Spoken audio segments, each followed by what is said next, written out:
Bienvenidos de nuevo a estos encuentros cuchilleros aquí en el Museo de la Cuchillería. No los ven ustedes, pero les puedo asegurar que tenemos un salón abarrotado de público siguiendo en directo el que es el tercer encuentro de estas entrevistas que estamos haciendo, adentrándonos en el mundo de la cuchillería, de las navajas, de todo el legado que tenemos en la ciudad de Albacete y que, como estamos viendo, pues traspasa fronteras y llega incluso, bueno, pues a ser representante en muchos países, nuestras navajas de Albacete en el extranjero. Hoy tenemos un invitado que nos vamos a remontar además años atrás. Nuestro invitado es Luis Miguel Martínez Gómez Simón. Martínez Gómez, que además es compuesto, es uno de los representantes de una empresa importantísima de Albacete, la empresa Gómez, que se remonta al año 1891. Esa va a ser nuestra primera fecha de inicio. Durante una hora de conversación vamos a hacer un recorrido a lo largo de la historia de esta empresa tan importante y además lo vamos a hacer pues con un legado que ha ido recopilando, gracias también, me imagino que a la minuciosa labor de toda la familia, pero Luis Miguel ha sido quien se encargó de recopilar todo, de hacer unas publicaciones maravillosas, muchas de ellas se pueden encontrar aquí en el Museo de la Cuchillería, también se pueden adquirir, ahora nos lo contará él. Lo vamos a presentar, primero vamos a decir, como no, que es abogado, ha estado muchos años ejerciendo de abogado, es investigador, historiador y podemos decir que ahora mismo es el representante, Luis Miguel, ¿qué tal? Te saludo. Muy bien, buenas tardes. Digo que eres el representante de una extensa familia, sí, de los una Gómez. extensísima familia, que hay aquí muchos representados, sí. ¿Te llamamos Luismi o te llamamos Luis Miguel? ¿Cómo te apetece? Pues como quieras. Puede ser Luismi incluso, ¿sabes? ¿Sí? Sí, pues más familiar. Te conoce todo el mundo como Luismi. Más familiar, sí. Pues Luismi, además tu nombre viene en honor al torero. Torero, Luis Miguel Dominguín. Mi padre lo conocía y se le ocurrió que podía ser una buena idea ponerle Luis Miguel Dominguín. Mi madre, por contra, quiso que me llamase como mis dos abuelos, como José Francisco, y fue y me inscribió un día, me bautizó mi tía como José Francisco, y mi padre fue al registro con su amigo Porro, que era un futbolista del Albacete, que fue mi padrino, y me puso Luis Miguel, y cuando quería casarme el cura no me quería casar, pero una fue Luis Miguel y otro José Francisco. Eso pasaba mucho. Un rollo del registro civil que al final lo tuvimos que arreglar. Bueno. Sí, sí. El José Francisco se ha quedado ya olvidado, se ¿no? Ha quedado olvidado, sí. Se ha quedado como mera anécdota. En casa, toda mi familia, los más mayores me llaman Paco. Soy Paco. Para diferenciarme de mi abuelo Francisco y mi padre, que era Paco, yo fui Paco durante mi infancia. Bueno, un paréntesis. Pues nada, Luismi, vamos a hacer un recorrido por esa historia maravillosa de una empresa que ha dejado su cuño en esta ciudad de Albacete y que ha dado muchísimo trabajo y piezas maravillosas, como tenemos aquí un amplio expositor. Vamos a empezar por fotografías, porque siempre nos gusta empezar estas historias con el testimonio visual, ¿no? Y yo creo que la primera imagen nos lleva a la primera fecha, nos lleva a 1891, donde ahí tenemos tres nombres, que son los hermanos Virgilio, Antonio y Francisco.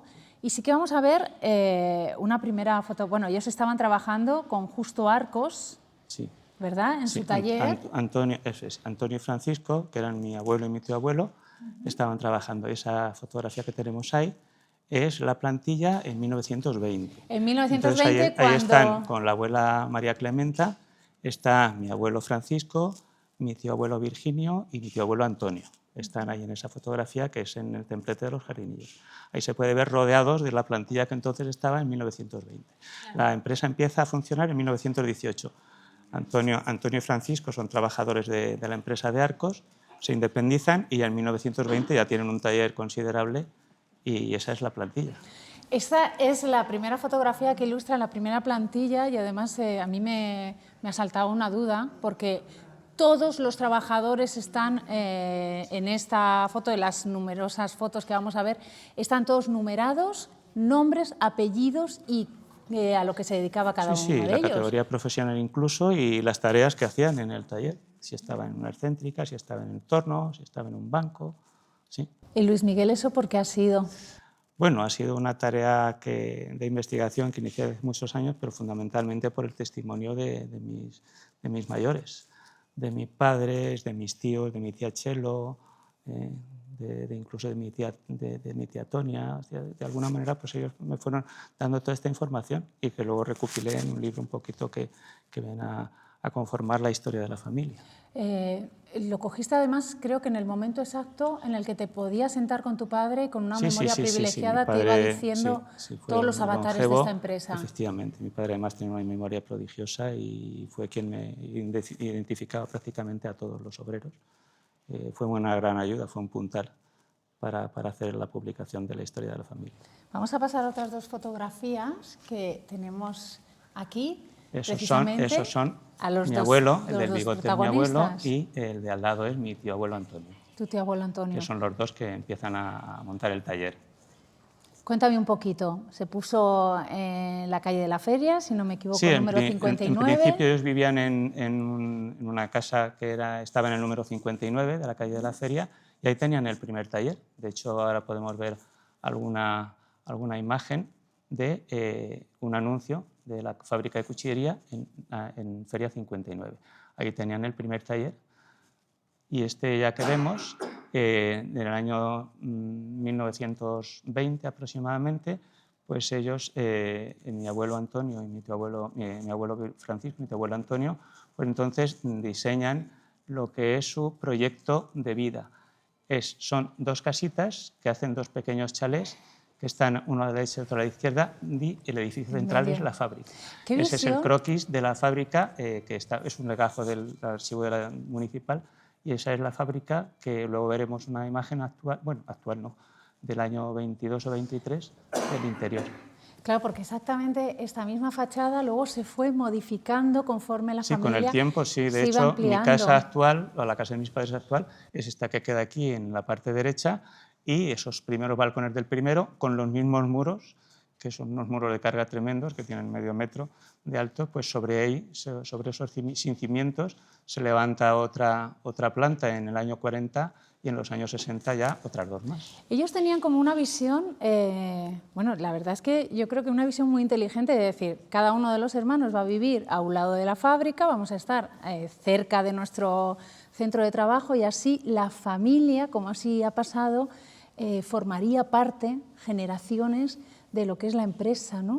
En efecto, fue así. Habéis ido creciendo a lo largo de esta fábrica. Hemos ido creciendo ahí en esos dos inmuebles y muchos, porque además mi abuelo tuvo 9 hijos, mi tío abuelo 3, pero luego primos fuimos muchos. Por un lado estábamos 22, por el otro lado creo que 9, y la verdad es que pues tú imagínate casi 30 chiquillos por ahí correteando por los patios que teníamos, tanto en una vivienda como en la otra.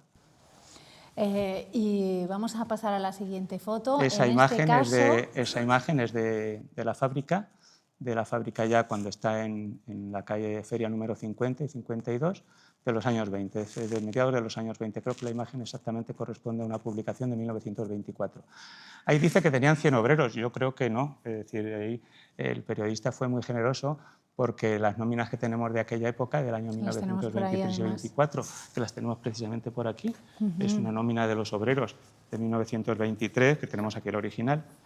Todo esto se lo debo a mi tía Chelo, que lo guardaba absolutamente todo. Le pasa lo mismo que a mí, que no me ha echado mi mujer de casa porque Dios no ha querido todavía. Bueno, pues como lo guardaba todo, pues esta es una de las nóminas que tenemos originales de la plantilla que había el 17 de marzo de 1923. Dista mucho de los 100 trabajadores que dice el artículo. Bueno, ahora vamos a ver una foto, muy generoso. Tenemos también una foto Vamos a ver. Que atestigua que son todos los familiares o sea, los autores de esas... A ver, ahí, esta es la foto. Esa es una foto de 1923-24 aproximadamente. Está mi tía Maru, el que está en el bigote ahí que sostiene una niña es mi abuelo Francisco, y está sostiene mi tía Maru. Luego está también de perfil, está mi tío Antonio también, está mi tío abuelo Antonio, mi tío abuelo Virginio, que está de perfil, y uno de los trabajadores que sostiene a mi tío Pepe. Ahí no está mi padre todavía porque mi padre nació en 1923 y tendría ahí un añito. La foto es de 1924, en el patio de la fábrica ya de Feria 50. Y en el documento que tienes tú de las nóminas es curiosísimo porque además diferenciaban lo que ganaban cada uno de ellos, Sí, pero era claro, por la cantidad de navajas que hacían cada uno, ¿no? Efectivamente, allí trabajaban como quien dice, a destajo. Entonces iban trabajando y en función de las tareas que realizaban, pues así se les pagaban. Las tareas las venían haciendo también en función también de la categoría profesional. Estaban los aprendices, los oficiales de primera, los oficiales de segunda, y en función de la categoría se les asignaban determinadas tareas. En función de las tareas que hacían, es decir, de las docenas de navajas que fabricaban, pues así se les pagaba. Entonces la nómina es muy curiosa. Me he dejado mis gafas por ahí, pero no sé dónde estarán. Pero incluso al final viene lo que cobraba cada uno y al final pone, y al final pone por barrer el taller una peseta. Ah, sí, por barrer el taller una peseta. Por barrer el taller una peseta.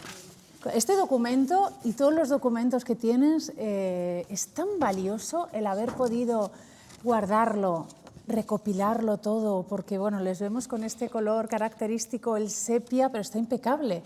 Sí, sí, o sea, sí. Que me imagino que en vuestra familia erais sumamente cuidadosos para que luego esto pasara y quedara como un testimonio con un valor incalculable. Una peseta, efectivamente, aquí tenemos a todos los trabajadores, bueno, y ganaban algunos, pues mira, ahí están. 109 pesetas. El abuelo de Juan Andrés, por allá lo vemos, arriba. También está, al que le ¿no? llamaban el maestro de mi padre, que es el Monín, José Benigno Barbero Escames. Pues Se ahí está también. Se entrecruzan las historias. Y hasta lo que cobraba también. Y vamos a pasar al que probablemente puede ser, si no es, pues no me atrevo a decirlo con total exactitud, tú me decías que puede ser que sea uno de los primeros, si no el primer catálogo de navajas. De navajas que hay en España. Yo no conozco ningún otro, he investigado mucho y posiblemente sea este. El 1928. Es un catálogo de 1928 y posiblemente tenemos algunos ejemplares, aquí en el museo algunos. Se ve ya una imagen de lo que es la fotografía. Bueno, el catálogo está ahí, es este. Y bueno, vienen ahí la producción que se hacía entonces. Básicamente eran todo navajas y algún cuchillo. Bueno, lo que es curioso del catálogo es que sé precisamente la fecha porque mi padre está aquí con un babi y tendría unos 5 añitos, entonces el catálogo pues, es de 1928. No pone la fecha, gráfica al granero. Y este catálogo es el primer catálogo posiblemente que haya de navajas, de producción de navajas. Y lo que es curioso también, y ya me voy a permitir, es que conservamos navajas de ese catálogo. Son navajas de los años 20. Conservamos unas cuantas y especialmente esta con el sello Gómez. Primero marcaban como M. Gómez Hermanos y luego empezaron a funcionar ya siempre como Antonio. Hasta mediados de los años 50, la firma comercial era Antonio Martínez Gómez. De hecho, ahí se ve en el catálogo. Además, yo quiero mi tío Antonio. Que se fijen, porque estamos viendo, me asaltaba la duda de si era plata, me decías que era alpaca, pero sí que es verdad que los materiales y el diseño es como muy refinado. Muy ricos para la muy época. Ricos. Celuloide. Luego veremos la diferencia con los años 40, claro, posguerra, cuando ya eran otros materiales, porque había más carestía, ¿no? Había más escasez. Y bueno, todo esto lo has recopilado a lo largo de años de estudio. Vamos a dar otro salto, vamos a poner a un personaje muy importante en lo que era la ciudad de Albacete, pero además fue decisivo también para vosotros. Fundamental, sí. Lo tenemos aquí.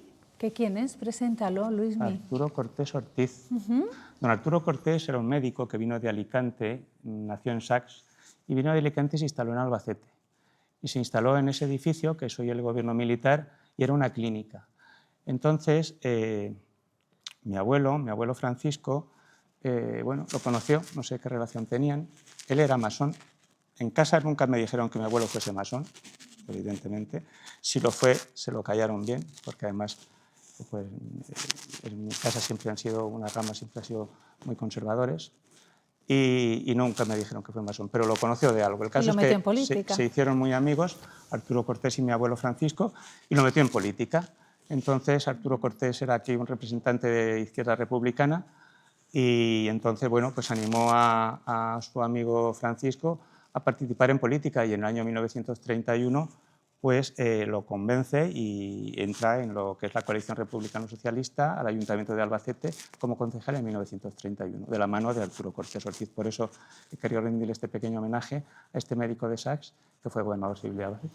Ese es mi abuelo en 1936 y dentro de él, como tenía un cargo en Izquierda Republicana, él dirigía también una facción aquí en Albacete, una especie de comité local de izquierda republicana. Entonces, aprovechando eso, pues publicaba en un diario que había de los jóvenes de izquierda republicana, pues publicó esos anuncios.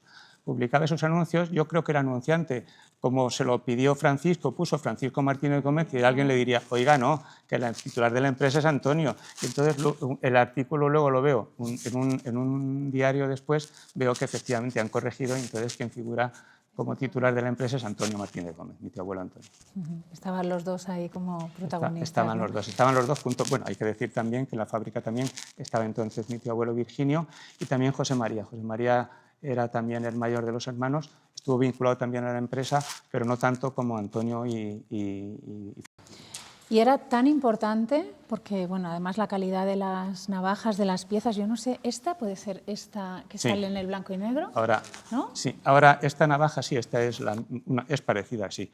Esta es la revista Blanco y Negro, es un ejemplar de 1935, donde se ve la fábrica, la fotografía del catálogo de 1929 y una navaja lengua de vaca, que es esta, y que está en el catálogo de 1928 y luego, posteriormente, también en un catálogo después que veremos de 1942. Sí, esta navaja es de la época, es decir, esta navaja es de finales de los años 20.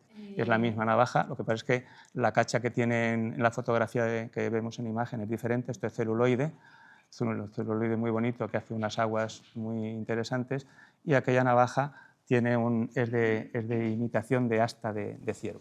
Yo no sé, todas estas piezas, ¿quién las conservaba? No sé si se conservaban entre diferentes miembros de la familia o en la fábrica tenía como premisa el decir que no se vendan todas, que vamos a quedarnos de muestra Hubiese una. sido muy interesante. Bueno, pero tenéis muchísimas, ¿no? Tenemos muchas, afortunadamente tenemos muchas piezas, muchas son donaciones de miembros de la familia.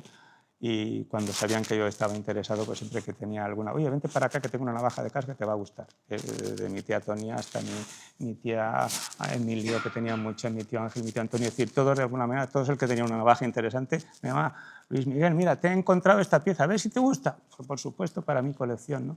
Y bueno, algunas también las he comprado luego, también en mercadillos, y esas cosas las he visto y las he podido comprar. Qué satisfacción tan grande, Luismi, que es lo que estamos viendo en muchos de nuestros episodios, el coger una pieza que ha hecho tus antepasados y que lleven ese sello, ¿no?, de Gómez, ese cuño de Gómez, y que, bueno, que tenga tantísimos años y aquí estemos hablando ahora mismo en el 2026 de todo el trabajo que hicieron tus antepasados.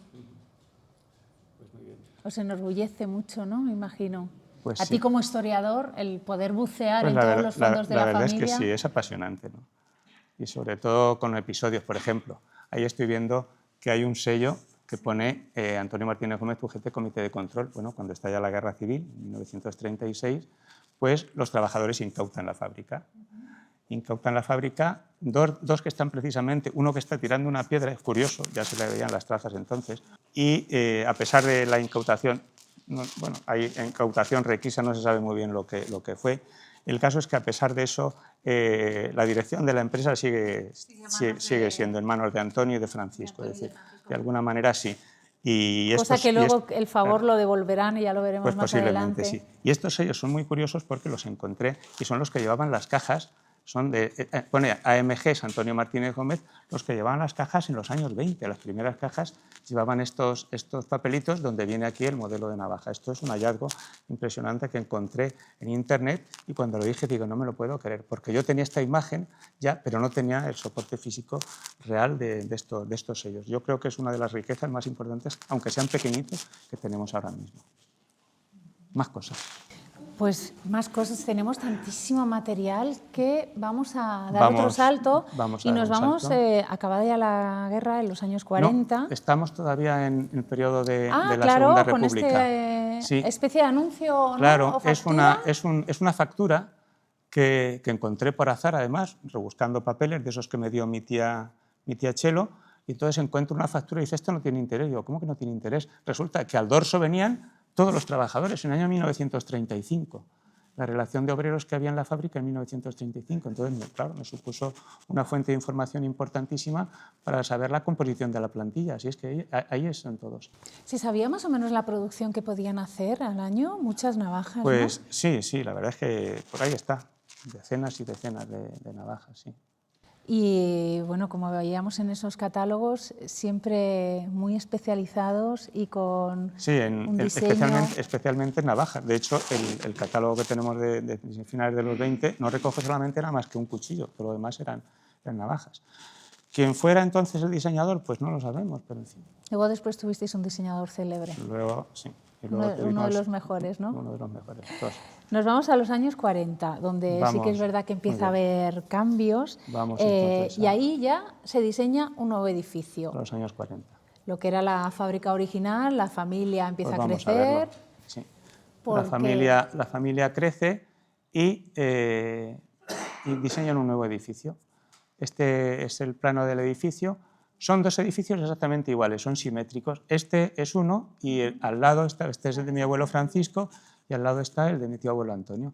El edificio es el mismo. Y la fábrica ya se cierra, la fábrica por la calle de la Feria, y se abre por la calle Ibáñez Ibero. Y esa es la entrada a la fábrica en Ibáñez Ibero. ¿Qué diferencia con la majestuosidad de la otra fábrica? Era tan bonita y se conservan, de todas maneras se conservan los grandes macetones de la antigua fábrica, de las antiguas casas, los conservamos en casa, los grandes macetones que había de piedra, eso sí que los conservamos, del año 28, es lo único que queda de aquella casa. Y se preguntarán, claro, ¿por qué tanta familia? ¿Por qué se necesitaban tantas ampliaciones de casa? Y más que se necesitaron luego. Luego más, la respuesta la vamos a tener ahora mismo. Luego más adelante, sí. Porque aquí vemos... No, esta es otra foto, luego nos vamos a la de la familia. Volvemos a esa foto, sí. Estamos hablando ya de principios de los años 40 y este catálogo es del año 1942. Aquí tenemos este catálogo. ¿Qué importante es el catálogo? Estas son piezas del año, ahora las veremos. ¿Por qué es importante el catálogo? Porque nos lo hace una empresa alavesa que se llama Heraclio Fournier. ¿Os suena, verdad? Las barajas, todos hemos jugado con barajas, ¿no? De Heraclio Fournier. Pues este catálogo en 1942 lo hace Heraclio Fournier. Del catálogo también tenemos muchas navajas. Y aquí de este catálogo, que lo estás viendo aquí, que es una anécdota porque... Es una anécdota. Tenemos esa navaja que es esta misma, pero con otra cacha diferente. En ese catálogo viene también. Y lo importante es que está grabada al ácido, al agua fuerte, con el escudo de Albacete. Esa navaja, claro, yo no la tenía, yo tenía la imagen, la fotografía. Y un señor vino un día al museo y vio el catálogo y dijo, pues si esta navaja la tengo yo en mi casa. Y efectivamente, el señor nos la trajo y entonces pudimos sacar una fotografía de la navaja original que está abajo, la puse encima del catálogo y vemos que efectivamente es la misma navaja. O sea que curiosamente pudimos localizar a aquel señor. Le perdimos la pista, yo no sé dónde andará Mariana, ya aquel señor que vino con la navaja aquella, que me quedé con su teléfono y se me perdió, pero desde luego que fue un testimonio importantísimo de la belleza del trabajo de aquella época, ¿no? Y estamos viendo, bueno, pues el trabajo que se hacía y los diferentes modelos, como decimos, las diferentes navajas. Las diferentes navajas. Vemos que la calidad, si comparamos las navajas de los años 20 y de los años 40, vemos que la calidad baja notablemente. Evidentemente, estamos en 1942, la carestía se nota, ¿no?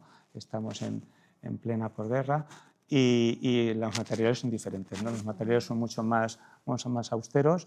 Volvemos ya lo que no hacíamos nunca, que era la navaja de asta de toro.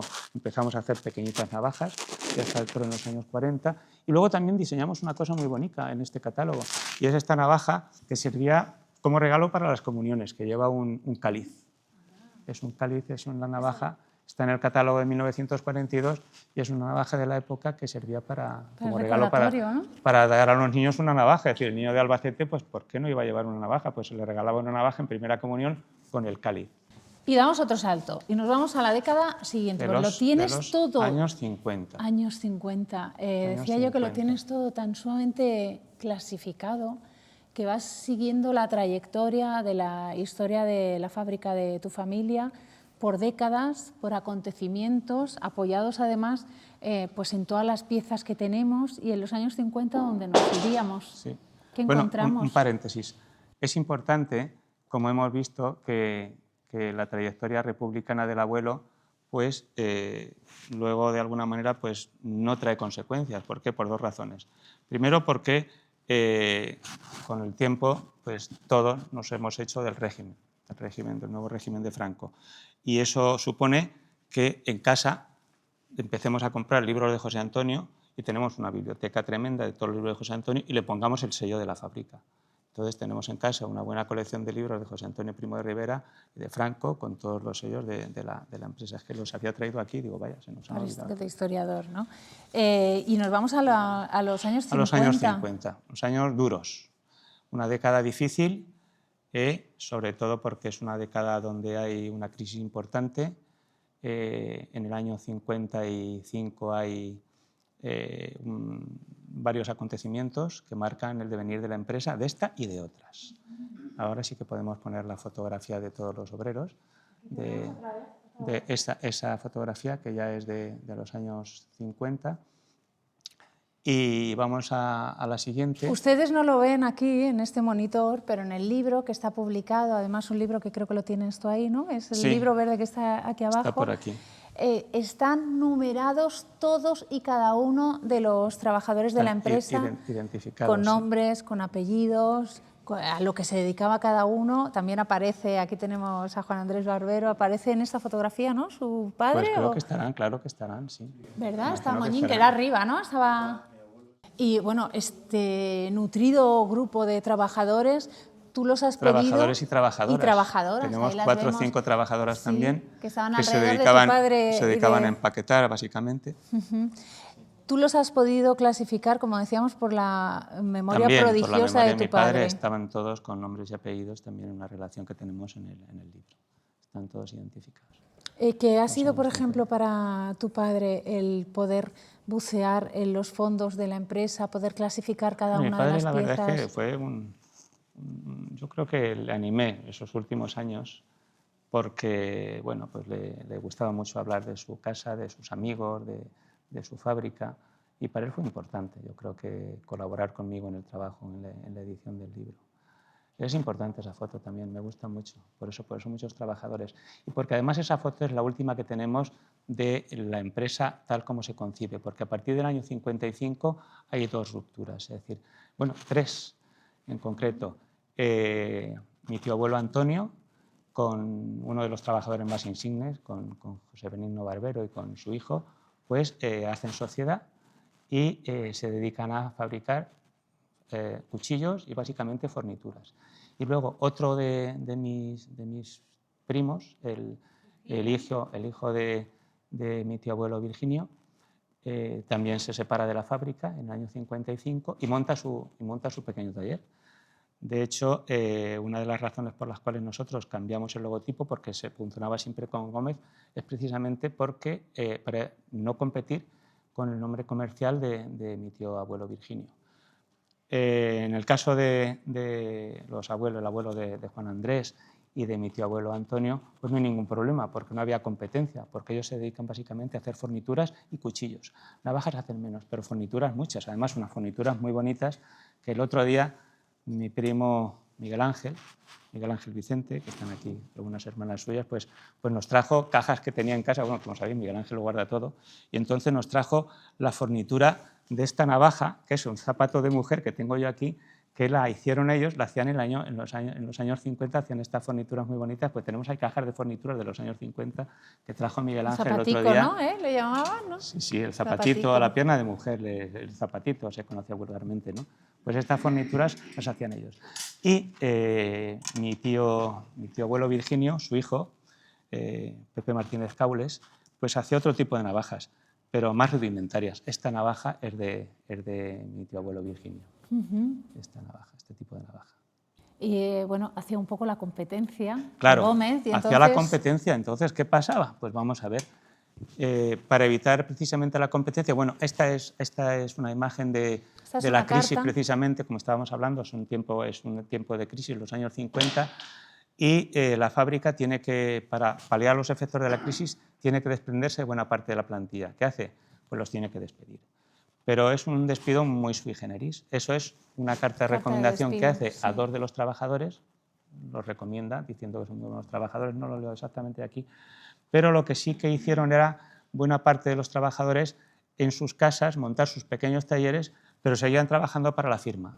O sea, era como un despido encubierto. Claro, como si ellos dijéramos. las fornituras se las dábamos además desde la fábrica, se las daban mis padres desde la fábrica y los trabajadores trabajaban en su casa y luego volvían a recoger las piezas y las llevaban a la fábrica. Es muy curioso. Esa imagen es de la fábrica en los años 50, antes de la remodelación del año 62.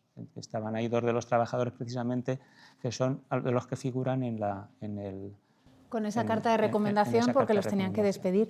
Es muy curioso porque esto es como a lo mejor se devolvió ese favor, ¿no? Cuando los trabajadores incautan la fábrica y le dejan a Francisco y Antonio el que sigan dirigiendo la fábrica. Entonces, luego después, cuando vienen años malos, ellos dicen, no pasa nada, os despedimos, pero luego os vamos a coger todo el material que hagáis, vais a seguir trabajando como si fuera para nosotros, ¿no? ¿Cuánta historia tiene vuestra empresa? Porque fíjate, vamos por los años 50 y todavía nos queda muchísimo por contar.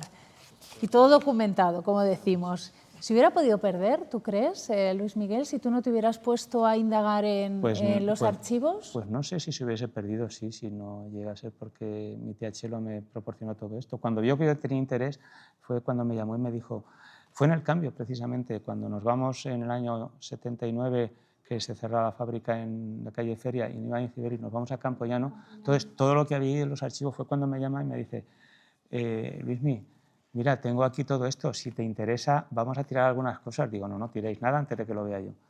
Y pude rescatarlo todo, prácticamente. ¿Y cuántos años más o menos de estudio te habrá llevado el clasificar, hacer todos los libros que has colaborado toda la vida, podemos decir, han sido, de aquella época pues han sido momentos, ratos sueltos de vacaciones. Bueno, yo creo que nos vamos ya a la década de los 60. Pues venga, hemos cerrado, vamos a cometer la década del desarrollo de los 60. Hemos pasado por esa crisis económica, han tenido que despedir a algunos trabajadores, como vemos los recomendaban con ese despido encubierto, y vienen años de gran explosión económica, ¿no? Llegamos a los 60, que se vuelve a recuperar otra vez. La situación es mi nacimiento en el año 58 y desgraciadamente el fallecimiento de mi abuelo Francisco. Mi abuelo Francisco muere en 1959, él sí me conoce a mí, seguramente me dio más de un biberón, pero yo no le conocía a él. Él muere en 1959 y nos adentramos ya en la época de los 60. Son los hermanos los que se quedan al cargo de la fábrica. El titular entonces primero es viuda de Francisco Martínez Gómez y luego ya aparecen ya como José, que es el hermano mayor, como fábrica de José Martínez Gómez Sáez.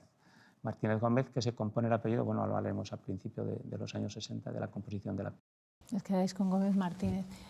Tenemos por aquí... Eso es con la todas fábrica. Las máquinas sí, la fábrica que se están antes, montando, sí, ¿no? Efectivamente. Es el tránsito, en la primera foto es mi padre el que está agachado con algunos obreros, en la antigua fábrica de los años 50, y al lado se ve al fondo, no sé si está mi tío Antonio, ahora veremos algunas fotos más que están otros tíos míos, al principio de los años 60 en la fábrica nueva que están haciendo en Ibáñez Cibero, que es una gran nave y que va a dar lugar al desarrollo económico. Ahí está mi tío Ángel, creo que es mi tío Ángel, ahí también en la fábrica cuando la están haciendo en Ibáñez Cibero en el año 1900, esa será por 1964 posiblemente. 64-65 la imagen, la fotografía. Y se vuelve otra vez a ampliar. Mira, ahí está tu padre, ahí está mi padre, veíamos, parecía que estaba ahí de gobernante, pero sí, sin embargo además lleva un mono, curiosamente, que lleva el logotipo, porque ya os dije, bueno, que íbamos a hablar antes que para diferenciarnos, que se nos había ido un poco para diferenciarnos de la fabricación de Virginio, entonces ideamos el logotipo este, que es el que lleva luego la firma siempre, que es un escudo con una banderita. Y luego va en esta nube, que es la nube, que es la imagen de la fábrica, ¿no? Que es la nube con Gómez subrayado con una navaja y los dos domicilios. Pues lleva precisamente una bata encima.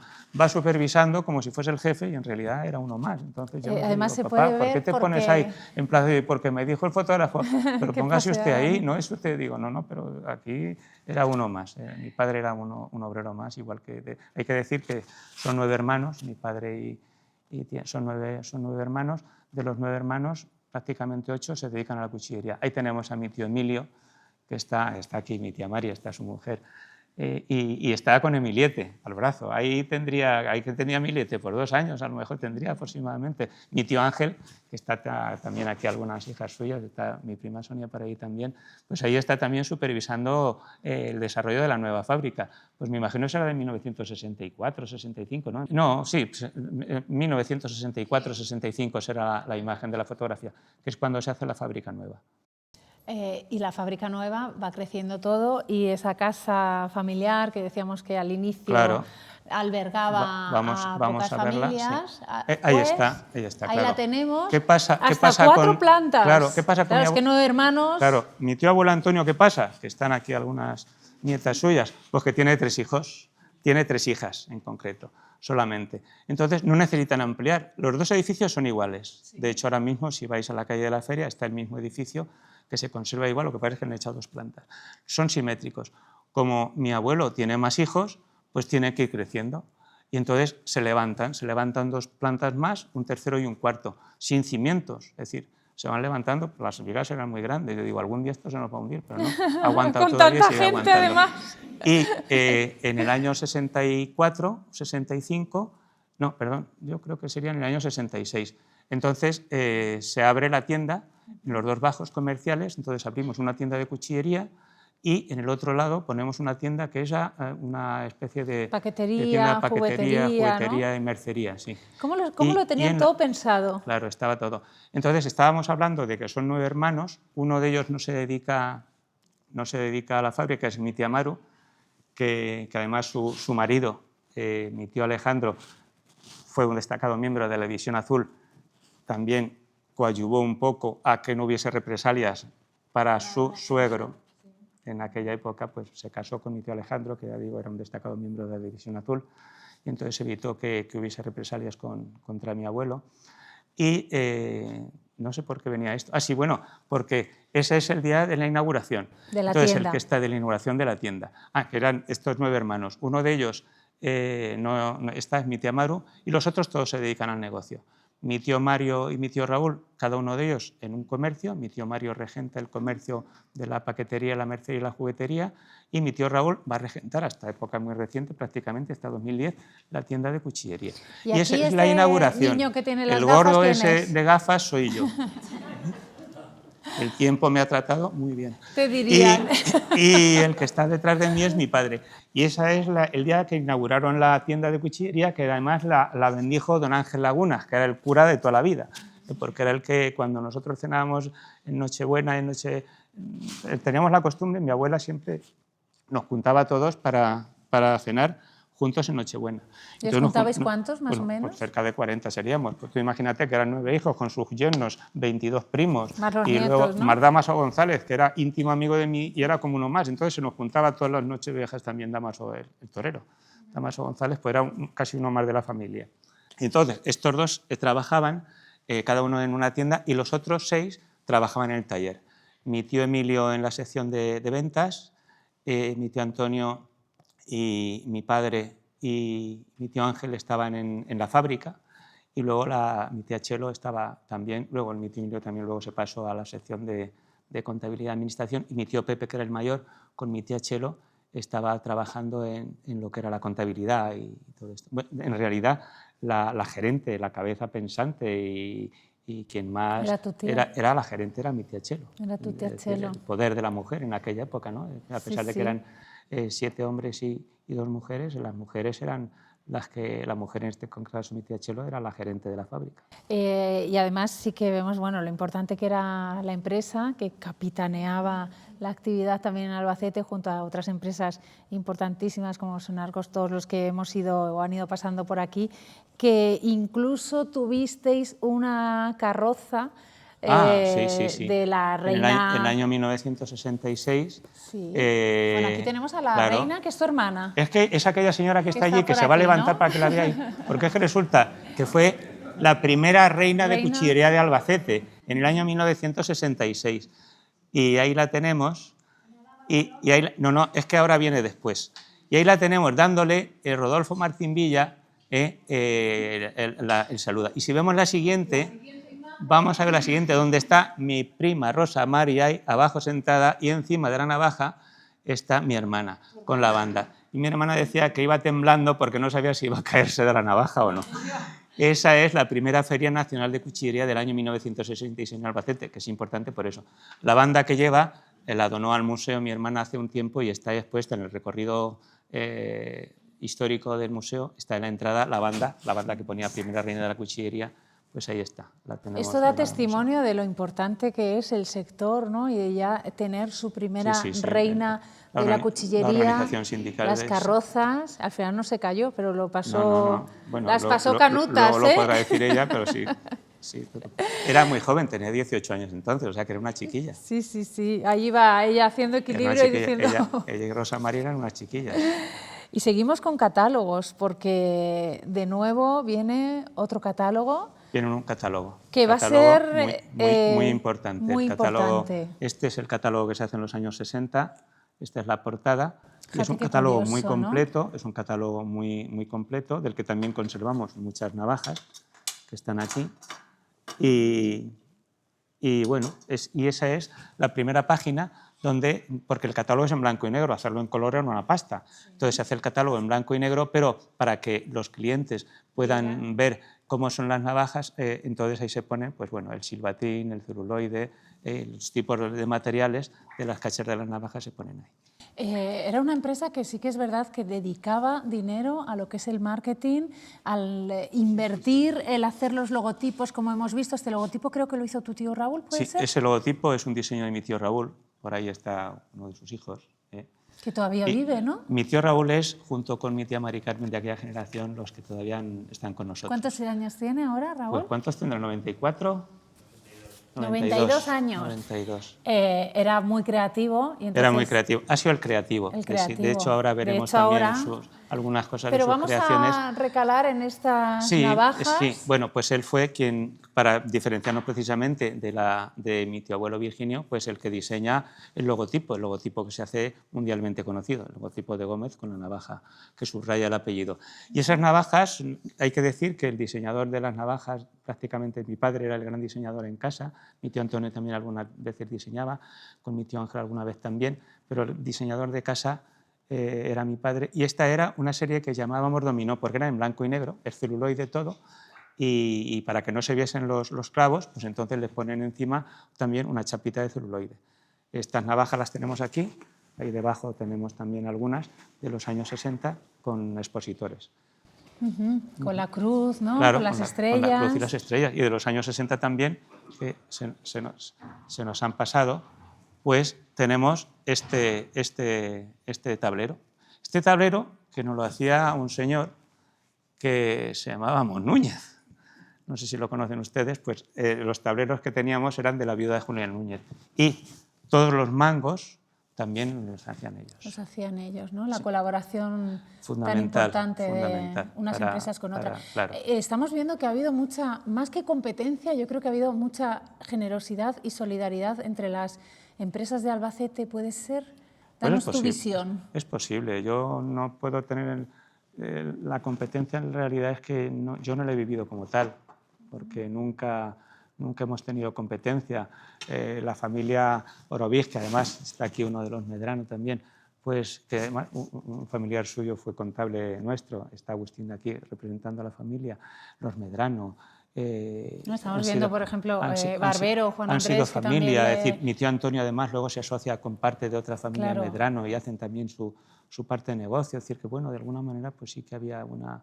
Y los Expósito no eran rivales porque nos trabajaban para la fábrica, porque nosotros teníamos solamente un artesano, que es una maravilla, que hablaremos ahora de él, en los años 50 y 60, que se llamaba José Vicente Campos Alguacil, que esta es una de las piezas suyas que traigo aquí.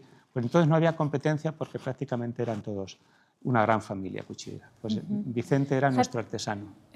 Una maravilla, uno de los mejores artesanos. Pues posiblemente, ¿no?, junto con Giraldo, José Giraldo, y lógicamente la familia Expósito, los Expósito, pues de los mejores artesanos que ha dado la cuchillería de Albacete. Sí. Esta pieza es de los años 60, es suya, íntegramente suya. Veíamos antes también esa cacha que tenía grabada, esa navaja que tenía grabado el escudo de Albacete, seguramente lo hizo algún grabador de aquí de Albacete, puede Sí, que fuera el padre Montejano, no lo sabemos, ¿no? Posiblemente, pero había sí. mucha interacción entre todos los profesionales. Sí. Montejano nos hacía a nosotros también. De hecho, tengo aquí una pieza suya que estas navajas también, que son de la serie esta, pues empezamos a grabarlas también con el escudo de Albacete y el grabado era del padre de Montejano. De hecho, yo fui una vez y le dije a Antonio, digo, ¿por qué no me haces un certificado de que esta navaja la hizo tu padre? Y efectivamente se lo saqué. Sí, hombre. Digo, hombre, porque yo entonces me hice un certificado, como es el que me dice, certifico que esta navaja de aquí la hizo mi padre, Antonio Montejano tal, en el año 1962 y los grabados. Entonces los grabados que tienen las navajas nuestras, evidentemente eran de los grandes artesanos del ácido, del agua fuerte, y entre ellos Montejano, pues el gran maestro. Hablábamos del marketing, hablábamos de la publicidad, de contratar siempre a, bueno, pues a los mejores. Ahí veíamos al autor de esa baraja española, como también participó en los catálogos, en la feria, que iba representada con esa carroza. Y vamos a ver ahora, pues nos vamos a los años 80. Vamos ya, ¿No? Creo que ya vamos a ir avanzando. Estamos en los 70. Estamos en los 70, perdón, sí, es verdad, digo en los 80, en los 70. El desarrollo económico de los 70, aparte de que empezaban ya las navajas a venderse en juegos de cocina, precisamente gracias a la tarea de Amos y fabricantes como él de tableros, pues ya empiezan los cuchillos a venderse por docenas, ¿no? Las ferias de cuchillería son un escaparate perfecto, porque además las docenas de cuchillos, tengo yo aquí unos cuchillos preciosos que son del año un poquito anterior, de 1957, que son una joya y que mi padre se los hizo a mi tío Ángel cuando se casó, y está una hija suya, en 1957, y como regalo de boda se los regaló.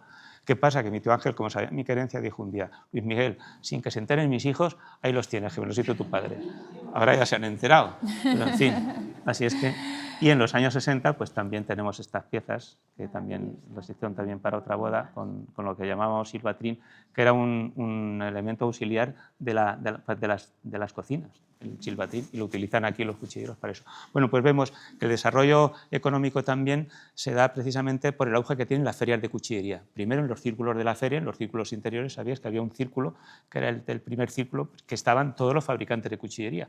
Aquel stand es de aquella época y es un diseño del stand, es un diseño de mi tío Raúl, que era el que hacía siempre todos los stands. Y este de aquí es de 1975, que es cuando la película Tiburón rompe, es un boom cinematográfico, la película Tiburón. Entonces mi tío Raúl también diseña ese stand de 1975. Aquí ya la feria se hace en mayo y ya no se va al Rabo de las Artes, se hace ya en el Rabo de las Artes, ya no se hacen los círculos céntricos.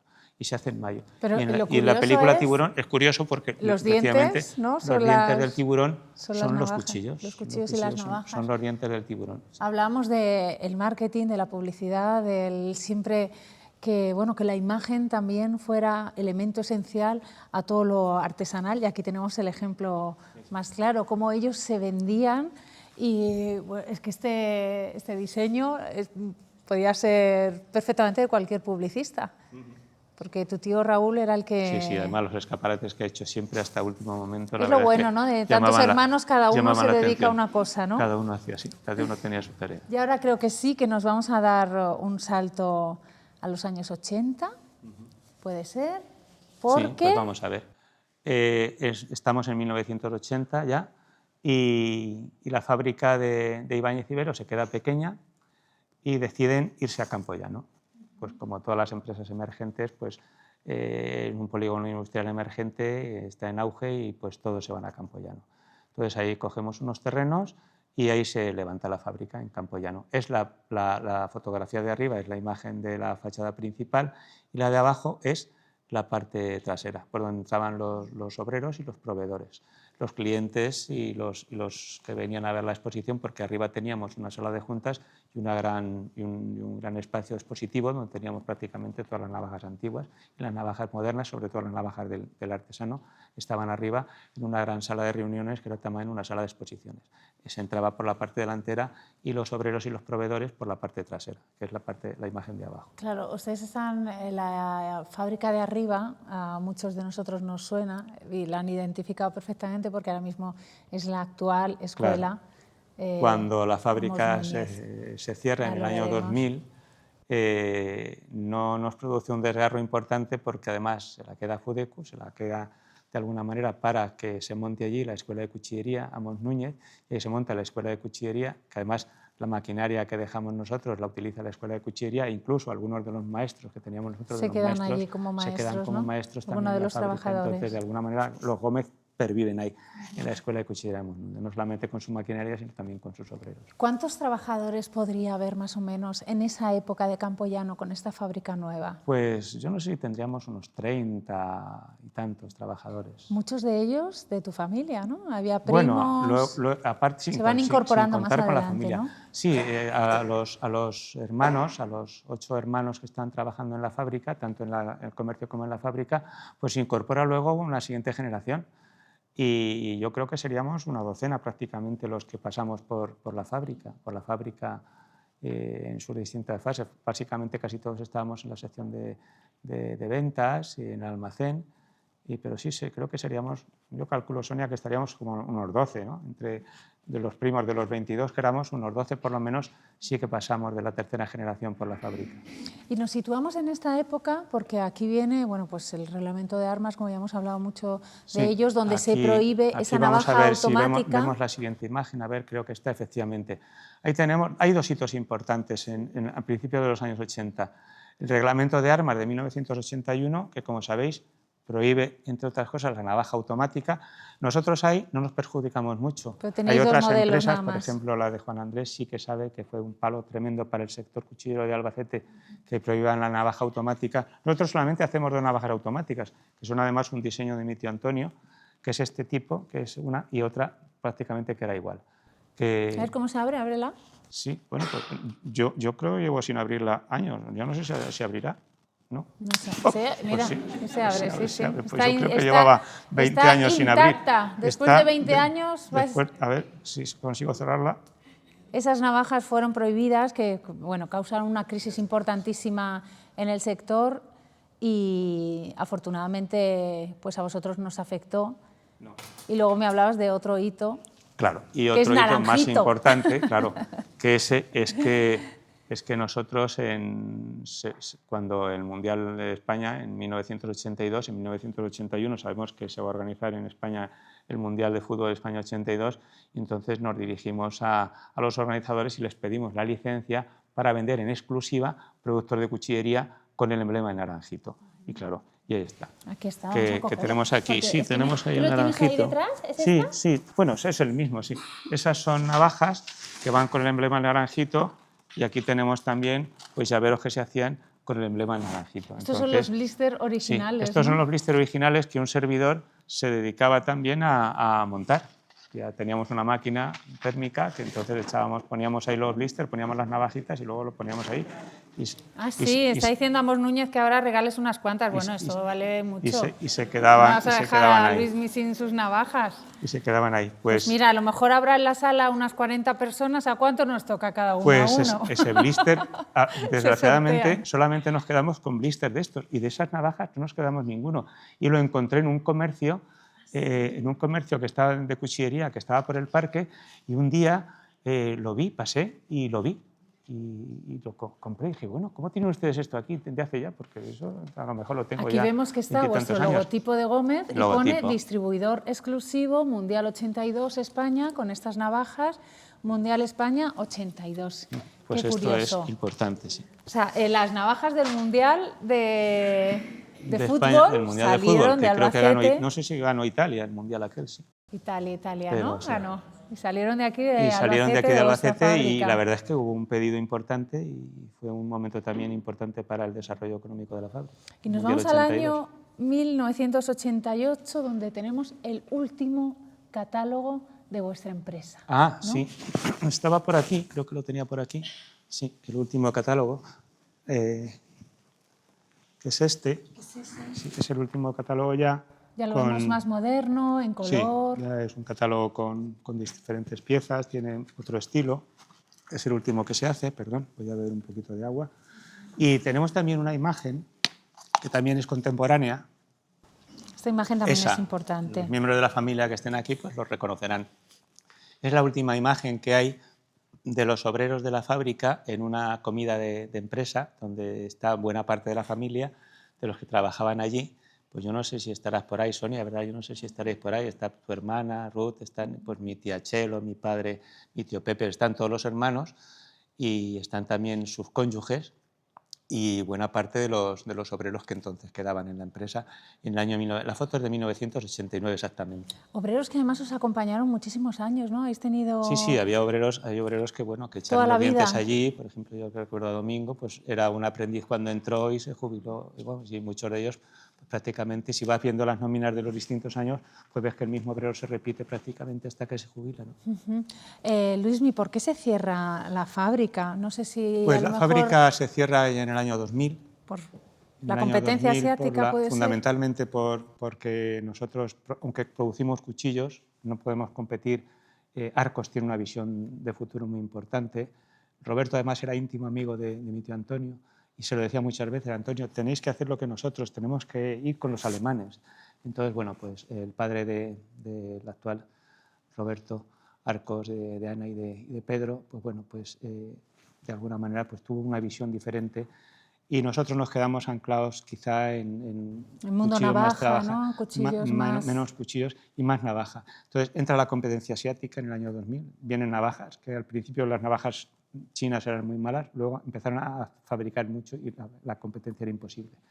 Entonces, bueno, viendo ya que no se podía mantener el negocio, la fábrica se cierra. La fábrica se cierra, pero el comercio se mantiene. Entonces mantenemos todavía el comercio de la calle de la Feria hasta el año 2010, que se cierra definitivamente también el comercio. Y bueno, y sí que es verdad porque ya mi tío Raúl se jubila y ya dice que ya está bien. Ya está bien, ¿no?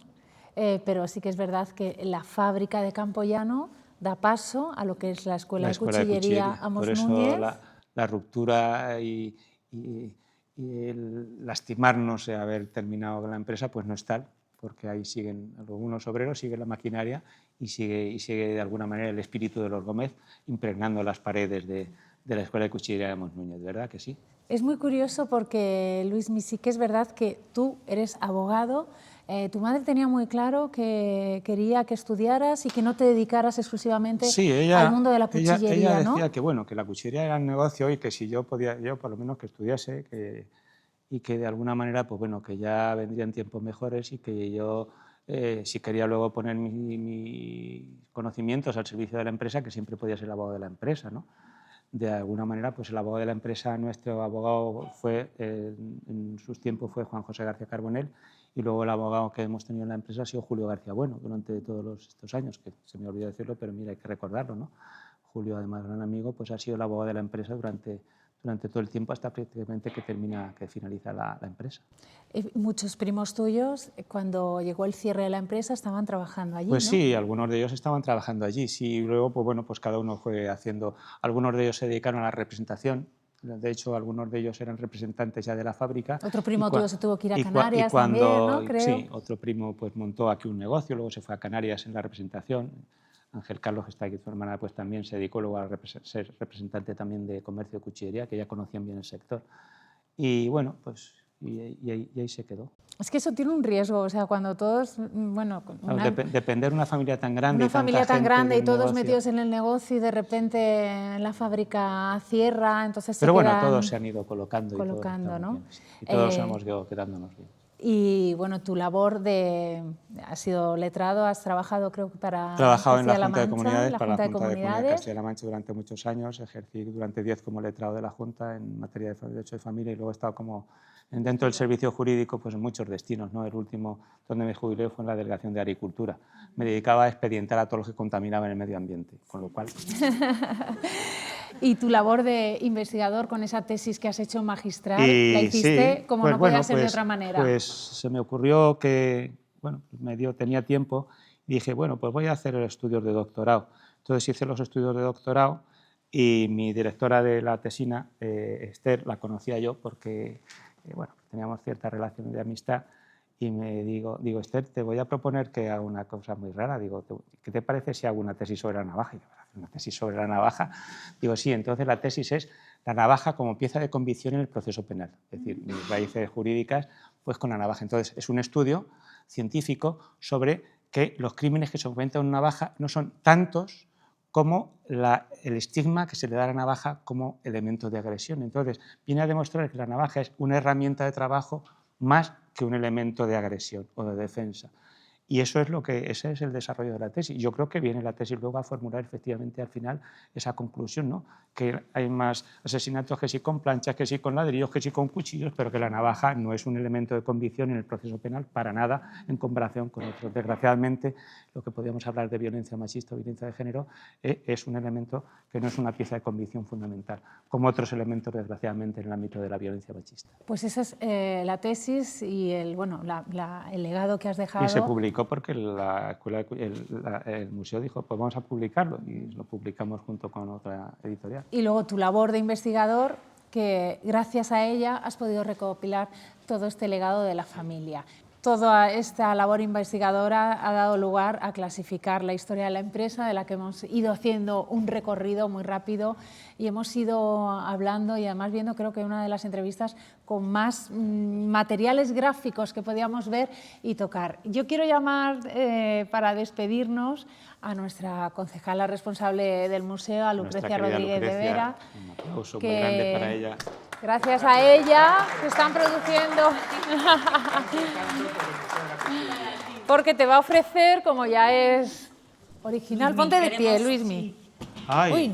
muchas gracias. Buenas tardes a todos. Ya sabéis que tanto el alcalde Manuel Serrano como el Museo de la Cuchillería está muy agradecido al trabajo que habéis hecho, a vuestra labor como aquí en el Museo de la Cuchillería, y todos estos encuentros queremos tener el detalle, de tener un recuerdo para siempre con un pin. A ver, qué bien. Ay, pero yo quiero compartir, yo quiero compartir este homenaje con algunas personas. Yo quiero que suba un miembro de cada uno de mis primos, es decir, por ejemplo, Sonia, por ejemplo, Raúl, por ejemplo, Rosa. Podéis subir aquí detrás y os ponéis, y por supuesto mi hermana Lola, y porque de alguna manera, junto con mi tía Mari Carmen, que es desde luego... Para que se puedan poner, ¿no? Ten cuidado con esto, nos que ponemos no aquí se detrás. Mira, ir pasando por aquí, que vamos a... Esto es un homenaje Claro, extensivo porque, a toda la es que familia que yo he habéis sido el portavoz de la familia Gómez, pero ellos son, de alguna Miguelina, manera... sube, sí. Los Llama a tu protagonistas. señora esposa que suba Bueno, también. pues suba también. Esta es mi hermana Lola, esta es la hermana de la que navaja, iba la que iba haciendo en la equilibrios carroza con la en los años navaja, 60. Lola. Pues muy bien. Miguelina, pues sube nada. también. Bueno, da igual, vamos Pues a darte nada. un aplauso. Venga. Y hacemos una despedida. Me voy a poner con ellos. Bueno, pues esto se merece un aplauso a esta familia que ha dado tantos años de historia. Muchas gracias por haber dejado este legado tan importante y tanto trabajo. Pues muchas gracias. Bueno, pues muchas gracias. Muchas gracias, Lucrecia. Muchas gracias a vosotros por haber venido y a estar conmigo esta tarde, representando un poquito a la familia, a todos vosotros y a nuestros antepasados que tanto hicieron por esta fábrica y por esta zona. Muy bien. Gracias a ti por recopilar todo esto. Muy bien, pues nada, yo muy orgulloso. Así los que van viniendo ahora, que vean Muy bien, lo que fue su familia. pues muchísimas gracias.